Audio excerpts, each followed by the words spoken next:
Even though I could feel the weight of my own dishonesty crushing against my chest, I continued to grin a self-assured, endearing smile that had seen me through many a predicament in the past.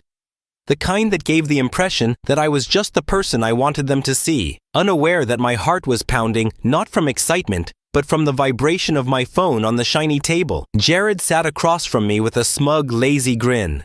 When my husband's name, David, appeared on the screen, I felt sick to my stomach for the first time that night. He should not have called. He was meant to be at work, working another late shift, and he was buried in tasks that kept him away from me. Jared leaned in slightly, amused. Not going to get that? I hesitated, then picked up the phone, forcing a playful tone. Hey, love. David's voice was calm. Where are you right now? A bead of sweat threatened to form at my temple, but I masked it with a soft chuckle. Oh, you know me, I teased. Out on a scandalous date. Silence. Then his voice came again, steady as ever. Turn around, my breath hitched. No. Slowly, I twisted in my seat, my gaze scanning the dimly lit restaurant, and then I saw him. David sitting at a table in the far corner, watching me. Next to him sat a woman. Not just any woman. A composed, poised brunette exuding quiet confidence. A lawyer. And just like that, my perfect little game shattered. A cold dread slithered down my spine as my gaze locked with David's. He didn't wave, he didn't move, he just watched, an unreadable expression masking whatever storm brooded beneath his carefully composed exterior. Jared, oblivious to the tension sinking its claws into my chest, reached across the table, running his fingers lightly over my wrist. You all right? I forced myself to breathe. Think. My mind raced to spin a narrative, something clever, something believable, but my throat had gone dry, and my body, once so effortlessly in control, felt stiff, trapped. I swallowed hard and turned back to my phone. David, I said, keeping my voice light, casual. What a surprise. What are you doing here? His tone was maddeningly calm. Change of plans. Thought I'd grab a bite to eat. A beat of silence, then quieter, sharper. Imagine my surprise when I happened upon my wife deep in conversation with another man. Jared's voice cut in. Who's that? I ignored him, my fingers tightening around my phone. No, this isn't how it's supposed to go. I was always in control. I dictated the terms. You think this is a date? I let out a soft laugh, shaking my head. David, don't be ridiculous. Jared and I are old friends, just catching up. David tilted his head slightly, his gaze piercing through me from across the restaurant. Then why are you sweating, sweetheart? I wasn't, was I? The woman beside him suddenly shifted, setting her drink down with quiet precision. She met my eyes, polite but unreadable, her lips curving into a faint smile. Now, is it? Her voice was smooth, professional, calculated. I'm Vivian. I froze. The name felt like the sharp edge of a blade against my skin. Vivian. A lawyer. I forced another chuckle, though it was weaker this time. A dinner with a lawyer, David? Should I be concerned? David exhaled, shaking his head slightly, his amusement barely concealed. Well, he said, his voice slow and deliberate. Let's just say I find myself in an unfortunate predicament. A bit embarrassing, really. I never thought I'd need legal counsel, but here we are. Something twisted in my stomach. No, he's bluffing. He has to be bluffing. Still, I couldn't let him dictate this moment. I inhaled sharply, my expression smoothing into something confident, something unbothered. If David wanted to play games, I'd play them better. Without hesitation, I rose from my seat, my heels clicking against the polished floor. The restaurant felt suffocating now, every flickering candle casting shadows that felt too sharp, too exposed. With effortless grace, I crossed the room, each step deliberate. I slid into the empty seat beside Vivian, flashing my most disarming smile. Vivian, I greeted smoothly. Pleasure to meet you. Vivian returned the nod, her face unreadable. I turned my attention back to David. So, darling, I purred, tilting my head. What's this about? Should I be concerned that my husband is having dinner with a lawyer? David studied me for a long moment before setting his glass down with slow, deliberate movements. A knowing smile curved his lips. You tell me, he murmured. Should I be concerned that my wife is having dinner with another man? I could feel it in the air, the slow, creeping sensation of a noose tightening around my throat. David wasn't here to confront me impulsively. No, this was orchestrated. A game in which I had unknowingly played the losing hand from the very beginning. Jared shifted in his seat, sensing the tension but still unaware of just how deep this was about to go. Look, man, I don't know what's going on here, but Ann and I… David lifted a hand, cutting him off effortlessly, his gaze never leaving mine, sharp and unreadable, too calm, too calculated. I don't need explanations, Jared. His voice was smooth, collected. I already have them. A single tap of his phone screen, and suddenly the restaurant's soft ambiance was drowned out by a voice I recognized instantly. Jared's, laughing, bragging. Oh man, Wild doesn't even begin to cover it. The blood drained from my face. The recording continued, Jared's voice dripping with smug arrogance. If I'm not careful, she might wear me out. She's got energy for days. Every word felt like a slap. I'd spent months perfecting my deception, crafting airtight excuses, ensuring there were no loose ends, and yet here it was. A single moment of arrogance from Jared undoing everything. Jared went still, his smirk slipping away as the realization settled in. He hadn't just been caught. He had incriminated himself with his own damn words. I fought to keep my expression neutral, my mind spinning at 100 mph. Think. I couldn't afford to panic. I let out a soft, breathy laugh, shaking my head as though amused by how ridiculous all of this was. David, seriously, I scoffed. You're basing your entire little gotcha moment on locker room talk? You do realize men exaggerate, don't you? David leaned forward slightly, resting his elbows on the table. Oh, I do. His voice was quiet, deliberate, lethal. But I also don't make accusations without proof. Another tap on his phone, another recording. This time, it was me, my voice, my words, whispered conversations, stolen moments I had carelessly believed were private, words that now came back to haunt me in the worst way possible. I wish I met you first. He doesn't excite me anymore. With David, it feels like I'm just playing a role. With you, I feel alive. I stopped breathing. Jared flinched beside me, realization hitting him hard. Jesus, he muttered. You recorded everything? David smiled, a slow, almost pitying expression. Not everything, he shrugged. But enough. The world around me seemed to shrink. My heart pounded so hard I thought I might pass out. This wasn't just about getting caught anymore. This was ruin. I could feel it. The slow, merciless way David was dismantling me piece by piece, exposing every lie, every betrayal without ever raising his voice or breaking his composure. He was enjoying this, and that terrified me more than anything else. I forced myself to breathe, to push down the rising panic clawing at my chest. I had survived worse. I had talked my way out of impossible situations before, turned disasters into minor inconveniences. I could still fix this. I straightened my shoulders, crossing my legs with feigned confidence. David, I said smoothly, this is childish. You're throwing a tantrum over a misunderstanding. If you were so concerned, why not just talk to me?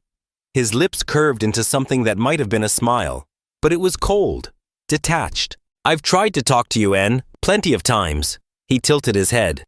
But it turns out I learn more from listening. I swallowed hard. Jared, to his credit, had gone quiet. I could feel his discomfort. The way he was now reevaluating everything. The way he had so confidently assumed this was just a fling. A game without consequences. David shifted slightly in his seat, his voice still maddeningly calm. But let's say for a moment that you're right, he gestured lazily. Let's say this is all just a misunderstanding. That I'm being paranoid, jealous, insecure. His eyes darkened. Then you shouldn't have anything to worry about. A flick of his wrist, and suddenly a manila envelope was placed on the table between us. I stared at it. Cold, ominous, final. Jared muttered, "What the hell is that?" David met my eyes, his gaze sharp as a blade. "Divorce papers." I felt the breath get knocked out of me. The room blurred for a split second. I had spent so much time lying, manipulating, controlling the narrative, and in a single moment, the power had been ripped away from me. This wasn't supposed to happen. David should have been furious. He should have yelled, begged, pleaded. Anything but this. Anything but the calm, calculated precision of a man who had already made up his mind. "You can't be serious," I whispered. David exhaled softly, tilting his head.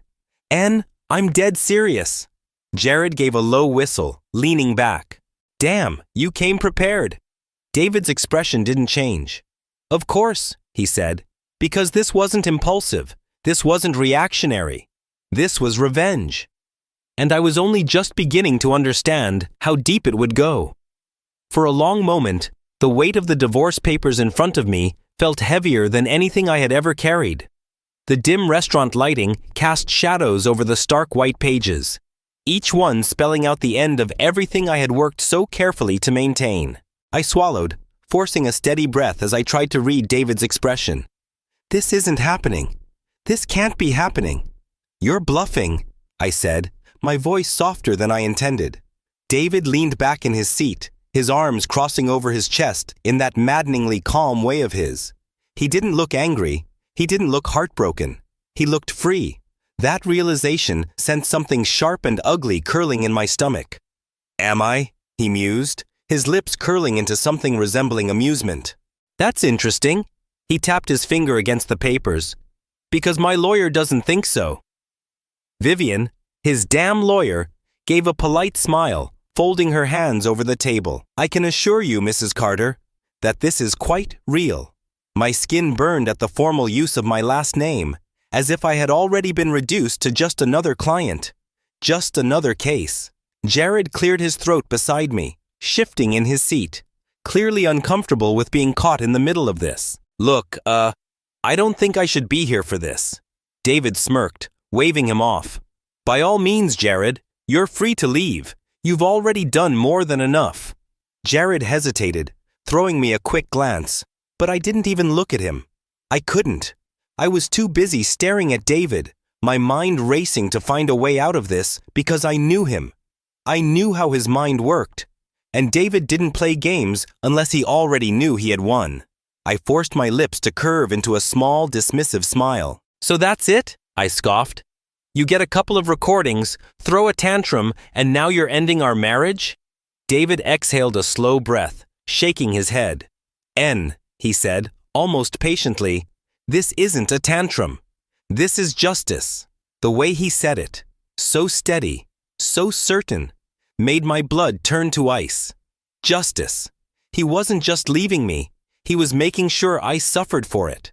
I felt my pulse spike as my mind raced, searching for an angle, a weak spot, something I could use to shift the power back in my favor. I leaned forward, lowering my voice. "David, don't do this here. Let's go home and talk." His lips twitched. "Oh," his voice was laced with quiet amusement. "That's funny." I frowned.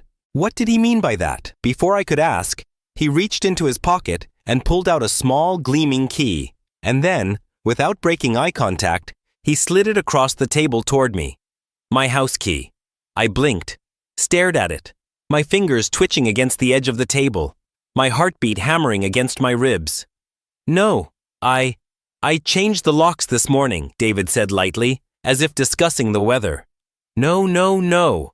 I opened my mouth, but no words came out. This wasn't just a divorce. He was cutting me out. "I packed your things," he continued, his tone still infuriatingly casual. "They should be at your sister's place by now." A quiet ringing filled my ears. My world tilted.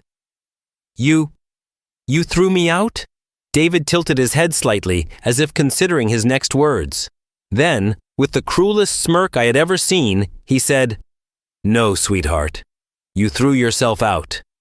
And that was the moment I realized I had lost. For the first time in my life, I felt powerless. The key sat on the table between us, gleaming under the restaurant's dim lights like a symbol of my downfall. My own husband, the man I thought I had wrapped around my finger, had just played me like a fool. I forced my lips to move, my voice coming out in a shaky whisper. "You can't just throw me out, David." His smirk didn't waver. "I didn't throw you out, N. I just let you go." A chill ran down my spine. This wasn't real. It couldn't be. I scrambled for my phone, my fingers trembling as I tried to access my banking app. If he was serious about cutting me off, then I needed to act fast, pull out as much money as I could before he locked me out. But the second the app loaded, a red notification appeared on the screen. Access denied. Account frozen. My breath hitched. I clicked again. Nothing. Another account. Nothing. My credit cards. Declined. I looked up at him in horror. Pete. "You cut off my money?" David exhaled slowly, as if I had just asked him the most obvious question in the world. "Of course, N." I gripped the phone tighter. "That money is mine too, David. You can't just—" "I can, and I did." He leaned forward slightly, his tone still casual. "You should have read the fine print when you signed those papers for our joint accounts. Turns out I had more control over them than you realized." My stomach dropped. Jared let out a low whistle beside me. "Damn, man, that's cold." David didn't even look at him. His focus was entirely on me. I felt the restaurant closing in around me, the walls pressing in as my perfect, untouchable life collapsed before my eyes. I wasn't just losing my marriage. I was losing everything. No house, no money, no control. And David knew it. He had planned this. I clenched my fist under the table, my nails digging into my palms. "You can't do this to me." His lips twitched. "I already did." I stormed out of the restaurant, my breath coming in ragged gasps. No, this isn't happening. The cool night air hit my skin like a slap, but I barely felt it. I was too busy dialing my sister's number. She picked up after the second ring. "N? Let me in," I snapped. "Now." A pause, then, "Oh, you know the way." The way she said it sent fresh panic racing through me. "No." "What?" She sighed. "David called me this morning, said you might need a place to stay." My heart stopped. David had been ahead of me this entire time. He had planned my downfall before I even knew I was falling. My sister let me stay, but not without judgment, not without questions. I barely slept that night, my mind running circles around every single thing I had just lost. By morning, I was on the phone with every lawyer I could find. I needed a way to fight back, but every single one gave me the same answer. David had locked me out. The prenup we signed years ago? Ironclad. I felt my grip on reality slipping. This wasn't possible. I was supposed to be the one in control. I was supposed to have options. But David had left me nothing. And worst of all, he had moved on. 1 week later, I saw it. A photo of David, smiling, happy, with another woman. Not just any woman, Vivian, his damn lawyer. And that's when I knew he wasn't just done with me. He had erased me. I confronted him. I showed up at his office uninvited, desperate, furious. But when I stormed into his space, ready to demand he undo this, he barely looked up from his desk. His eyes met mine, calm, cold, unbothered. I no longer mattered to him. "You shouldn't be here, N." I swallowed hard, my voice barely above a whisper. "You loved me once." David exhaled, leaning back in his chair. "I did." A pause, a heartbeat, then, "But now, I don't feel a damn thing." And just like that, I was nothing. I used to believe that no matter what, I would always land on my feet, that I was smart enough, charming enough, and manipulative enough to get what I wanted. But now, sitting in my sister's cramped apartment with a half-empty glass of cheap wine, I felt something I had never felt before. Defeat. David had taken everything. He had planned this. Every safety net I had relied on was gone. The joint accounts frozen, the house locked, my reputation destroyed. I had spent days calling every lawyer I could afford, which at this point meant none. Each one told me the same thing. I had no case. The prenup I once laughed off? Ironclad. The evidence against me? Overwhelming. David hadn't just left me, he had made sure I would never recover. If losing my money wasn't enough, the real punishment came when I stepped back into the world and realized how fast news spreads. People whispered about me. My so-called friends avoided my calls. The ones who had always admired my confidence now laughed behind my back. Worse, they respected David. I always knew he was too good for her, I heard one woman say at a dinner party I hadn't been invited to but accidentally saw on social media. She had it coming, another agreed. You don't cheat on a man like that and walk away unscathed. I clenched my fists so hard my nails bit into my palms. I had spent years crafting my image, being the woman everyone envied. And now I was a cautionary tale. It had been a month of scrambling, of trying to regain some control. And then I saw it. A photo. David smiling. And next to him, Vivian. Not just standing beside him, holding his hand, laughing, radiant. His damn lawyer. I stared at the picture until my vision blurred. No, this isn't real, I told myself. It was a PR stunt, that he was using her to make me jealous, that he wasn't actually happy. He couldn't be. I told myself he still loved me. But the way he looked at her in that picture, he never looked at me like that. And that's when it hit me. He had already moved on, and I was still drowning. I snapped. I drove to his office, heart racing, not knowing what I would say, but knowing I needed to say something. I needed him to see me, to remember who I was, to give me one last chance. I stormed past his receptionist, ignoring her protests. David! He was sitting behind his desk, a glass of whiskey in one hand, completely unbothered. He barely even looked surprised, as if he had been expecting this. I froze. David exhaled slowly, setting his glass down. You shouldn't be here, Anne. My breath hitched. You loved me once. A flicker of something crossed his face, but it was gone in an instant. I did, he admitted. Hope sparked in my chest. Maybe, just maybe. But now, he leaned forward, resting his elbows on his desk, his gaze cold. I don't feel a damn thing. The hope shattered. He meant it. I could feel the finality in his words. I had lost him completely, and worst of all, he had never been happier. I stumbled out of his office, the weight of everything suffocating me. David had erased me. He had moved on, rebuilt, and thrived. And I was nothing. For the first time in my life, I had no one left to manipulate, no one left to charm, no tricks left to play. I had played the game, and I had lost. Days passed. Weeks. I watched from the shadows as David's life flourished. He was respected, admired, untouchable. And I was a ghost.